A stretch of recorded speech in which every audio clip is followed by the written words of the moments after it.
c'est parti. On part en mode impro. Donc ouais, de quoi on va parler aujourd'hui? On va parler de la rétention séminale. Il faut que je fasse attention derrière moi quand je parle, mais ça m'a l'air plutôt pas mal comme ça. J'espère qu'on m'entend bien. Hop, hop.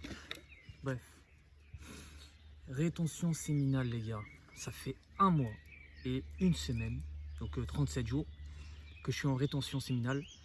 Et c'est clairement un game changer. Genre, je suis en train de renaître. J'ai déjà dit dans une précédente vidéo, mais je suis en train de renaître. Je deviens un autre homme. C'est plus le Hamza qui succombe à ses pulsions, qui, succombe à cette voix qui te dit, allez, va faire, voilà, hein, va te mater un truc, ça va rien te faire. J'arrive à la contrôler, à me contrôler, à ne plus écouter cette voix et surtout à la détecter. Bref, là on parle dans un autre délire, mais on a tout ça en nous, cette voix qui nous pousse à faire des choses qu'on n'a pas envie, ou du moins qu'on regrette plus tard.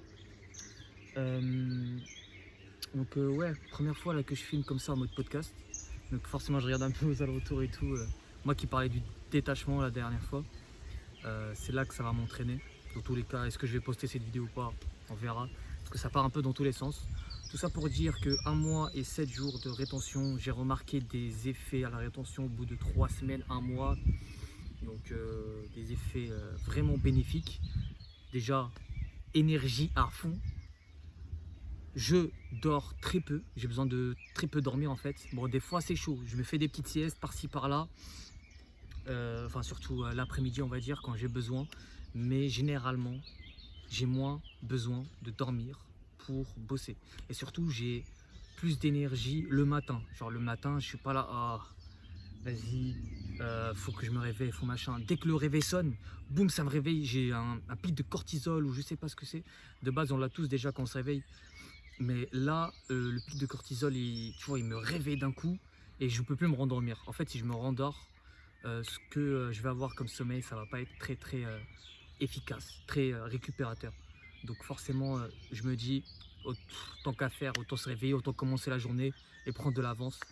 Donc voilà, la rétention, franchement, putain, c'est une folie. Genre, ça fait quoi? En fait, ça fait depuis l'adolescence que j'essaie de faire ça. J'ai commencé avec le NoFap. J'ai commencé de temps en temps comment dire, noter les périodes de plus en plus grandes. J'essaie de tenir de plus en plus. Je notais tout, à chaque fois je notais aussi, des fois je faisais des périodes où j'avais le droit de me BR, d'accord, mais sans éjac, sans rien faire sortir, c'est-à-dire au dernier moment, hop, je me calmais, voilà, pour calmer la pulsion on va dire, et tu vois, je lâchais pas en fait, je lâchais pas la sauce magique, le fluide, la vitalité, la puissance. Donc ouais, j'avais des périodes comme ça. J'avais des périodes aussi où j'essayais de le faire sans regarder du porno directement. Il y avait quoi d'autre? Il y avait aussi des périodes où j'essayais de le faire, enfin après c'était pas très intentionnel, j'essayais de tenir le plus longtemps avec des femmes. Dès que ça voulait venir, hop, je retenais. Mais oui, j'essayais de plus en plus d'atteindre en fait le stade où je suis là, d'atteindre le stade où tout ce qui est sexuel, même dehors là quand je me balade, quand je vois de la peau et tout, des meufs qui s'habillent très, comment dire, pas très court, mais très dénudées, on va dire. Même si on voit les épaules, même si on voit un peu les genoux ou quoi. Tu sais, vous voyez les mini shorts là, les mini shorts qui arrivent, je sais pas si on peut voir, je sais pas trop reculé. Les mini shorts qui arrivent jusqu'à là, les très courts. Même ça, je regarde plus. J'essaie de tout ce qui peut m'emmener à cette tentation, tout ce qui peut m'emmener sur ce chemin-là où je vais me BR à la fin, et ben je stoppe tout. C'est comme arrêter le sucre, arrêter les cochonneries. Quand tu vas faire les courses, tu vas pas ramener un paquet de chips ou des sucreries chez toi dans ton placard et tu vas te dire ok, je vais arrêter en fait le sucre.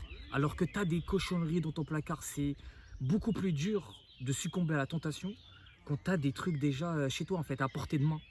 Quand tu as la drogue, on va dire entre guillemets, hein, parce que c'est vraiment une drogue, tout ce qui est sucre, rétention. Donc oui, on peut le prendre comme ça aussi. Je suis dans un beau cadre quand même là, j'ai trouvé un bon endroit, si vous voyez là, j'ai une petite perche, enfin un petit trépied, vous voyez celui qu'on tient comme ça là, euh, qui est comment dire, enroulé sur une branche d'arbre, et là ça fait un cadre mais magnifique, genre. C'est trop stylé en tout cas. Bref, en plus il fait bon, ça fait plaisir. Ça aussi, je suis beaucoup plus présent, si on peut noter un autre point positif, donc plus d'énergie. J'avais dit quoi d'autre? Bah, plus d'énergie en soi, c'est le gros truc, le gros point.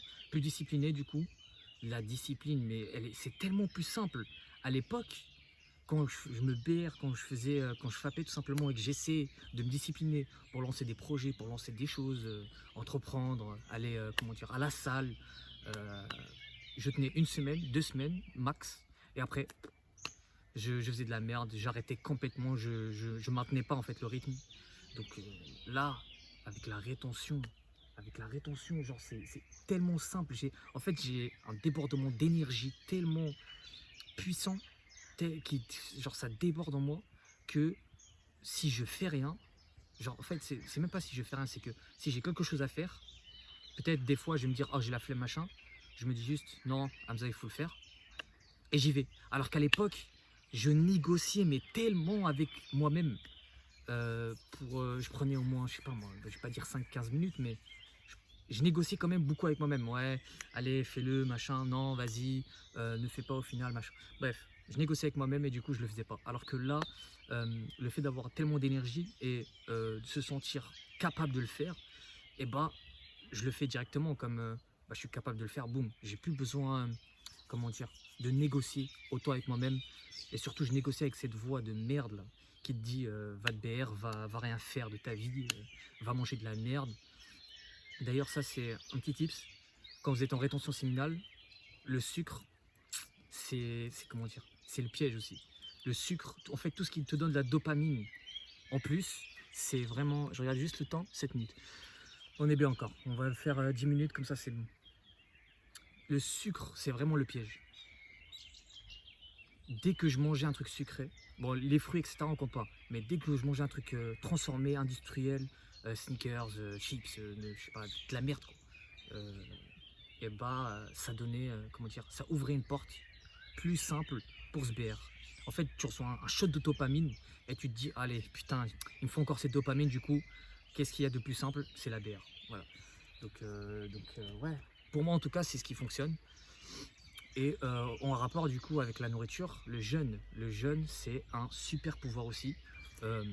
Tu combines, pardon, parce que ouais, faut que je me calme sur le débit de ma parole, comme ça j'arrive à bien réfléchir, à bien poser mes idées. Tu combines rétention séminale et jeûne intermittent.